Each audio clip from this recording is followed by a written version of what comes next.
Leah, plug 4. They lie. Yeah, this is True Boy plug number 2.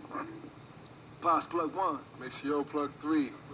De La Soul on Teletunes. Word up. Yeah. Hey.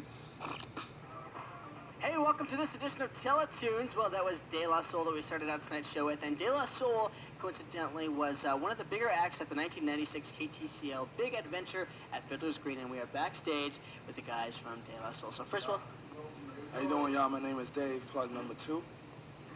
PA Mace plug number 3. Boss plug 1. That's plug 4 over there, y'all. what does plug 1 mean? This plug is just like a word meaning effort. Effort number 1, effort number 2, effort number 3. Oh, right on. Cool. And so I don't want to ask you guys right now. You're at a show and you're playing with groups like Love and Rockets, and you're playing with who was playing Fishbone. Yeah, I drew a blank there. Yeah, and so that's obviously a different type of musical genre from you guys supposedly.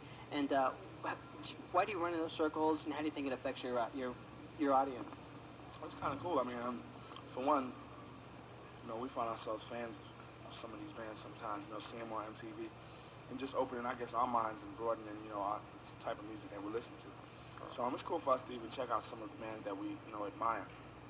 We've done shows with Fishbones in the day, so that was kind of cool to see them again. But it's cool for us. I mean, we've always had an audience that, that can be as broad as, all black, all white, young brothers, young sisters, older folks. But we don't really matter who's in the crowd as long as they're in the crowd enjoying themselves. So and your crowd now here obviously is a much different type of crowd. It's a more alternative type of rock crowd. And judging by the way your performance went out there, they loved you. And so do you think that's going to break new barriers for you? Not to sound like I'm on myself, but I think it has broken barriers a long time ago. The fact that we do the type of music that we do, and just the type of music that we're into, and you can see out there that's the crowd that pretty much remember De La from 3 Feet High and Rising, and also the audience that's out there that are truly De La fans that can get into us for our artistic views and things like that. So. Well, you guys, I know that with the album De La Soul is Dead, you kind of wanted to get away from some of the image that you made from your first album, and so do you think this is all going along with that same route, and why would you want to get rid of that image to begin with? I guess it's just not to be stuck in an image, so when that day and time dies, I guess it's not to be stuck with that image. So if that day, and if there's a day for that image to die, you die along with it. No one wants to get stuck with wearing bright colors and flowers and stuff like that, and when the next thing is to wear plaid, you're like stuck out there. So we didn't want any kind of image to stick on us. We appreciated the fact that people could lash on to what we did and, call us the hippies of hip-hop. And maybe it did remind them of a 60s feel or a Woodstock feel, but, that was never what we intended to do. But we appreciate the fact that people could stick on to us like that in a way, but we just also want to let them know that as the years have gone by and as they go, we just become different people. We learn a lot of different things, and we just become different people, and our music is going to be different all the time. Right. Well, De La Soul, as the interview's not over, we're going to be talking a little bit more in this show with De La Soul a little bit later on, and I just want to say De La Soul played, and the crowd loved them. They chewed them up. They loved them. So we'll be back in a little bit later with more De La Soul. Here they are! Welcome back to Teletunes. We're still here backstage with the guys from De La Soul. And I just want to let you know, today is Monday, July 1st. Tomorrow is Tuesday, July 2nd.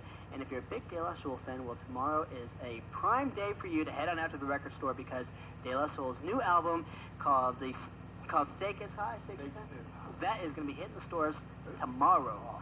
So tell me about this album. What's new creatively for you guys? It's a cool album. Last album we tried a lot of, acoustics.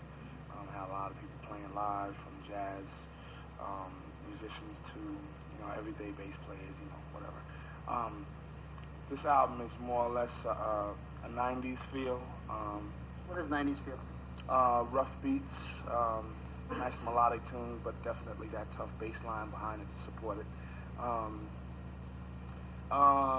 Rhymes are more understandable this time around. In the past, we've written lyrics where people really can't understand where we're coming from. They can catch some of it, but it takes a lot of sitting down and deciphering. We made things a bit easier for people to get this time around. Also, as always, we have guest stars on the album. We have the R&B act, Janae is on the album, Common Sense out of Chicago is on the album. And we have two new individuals, one individual by the name of Truth and one individual by the name of Most Def.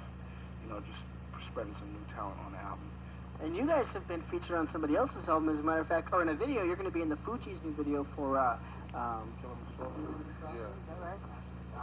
So, and I think Desperado's video too. So they use some of the clips from Killing Me Softly and Desperados. And what do you guys do in this video? Watching a movie that's taking place where Fuji's watching Roberta Flack and Chilling with my girls. Just basically sitting there just chilling, supposed to be watching a movie. So who's the creative genius behind De La Soul? Who would you guys say, who would you attribute your creativity to? To life.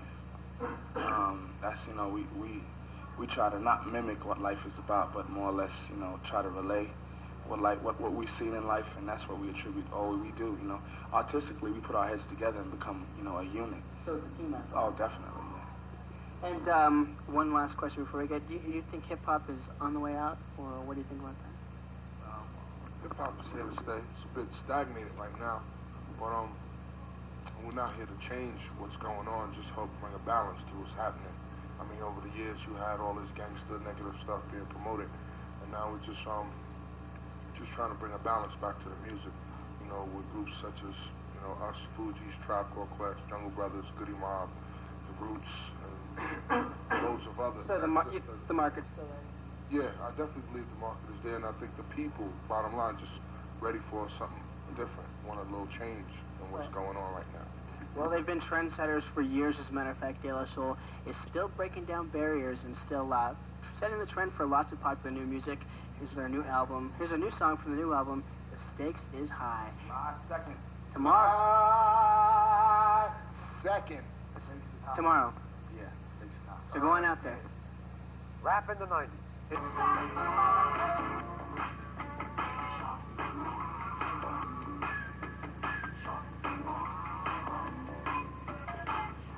Coming up in just a few moments, it's more music videos with Punk TV, a Music Link special, next on Public Television Channel 12.